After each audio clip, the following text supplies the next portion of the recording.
I'm Jana, and thanks for joining me today as we learn how to do downward dog. There has been a lot of different understandings of how to correctly do the pose, and honestly there's not necessarily a correct way. There's a safe way to do it, but always modify poses that best fit your ability, your needs, your comfort level, and always listening to your body. And so today I'm going to share some of the best practices for how to do downward dog and also touch on any modifications that might help suit your abilities and your needs. So thanks for joining me, and let's get started. So a good rule of thumb for downward dog is to begin in tabletop, because that'll give you a really good understanding and gauge of how far apart your hands and your feet should be in order to push yourself up into downward dog.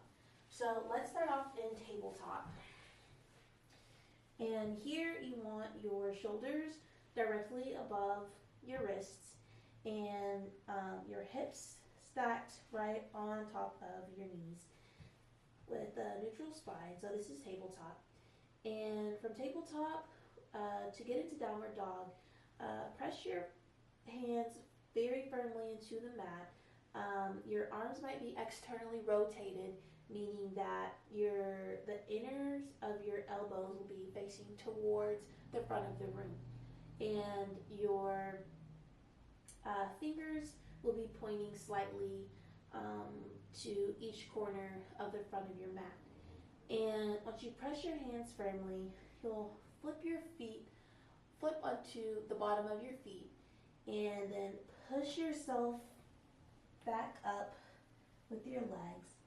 And this is downward dog. And you'll notice that the back of my heels don't necessarily touch the mat, and they never have touched the mat, and I don't know if I'll ever get there, but that's not right or wrong. The main thing is that you really want to feel a stretch in the backs of your legs and really have your thighs engaged, your quadricep muscles engaged, and really drive your hips up towards the sky. So let's look at how to do that one more time. So pressing firmly into the mat, flipping onto the bottoms of your toes, pushing yourself up, driving your hips towards the ceiling, and really engaging your legs, pressing into the mat firmly with the palms of your hands, your fingers, and the tips of your fingers. And you want to try and have a straight, neutral spine in this position as well. And you might maintain a slight bend in the backs of your knees, just depends on what's accessible for you. And this is how you do downward dog. You might have to bend your knees even a bit more to make this pose even more accessible to you. But that's how you do downward dog. Thank you for joining me, and I'll see you next time. Take care.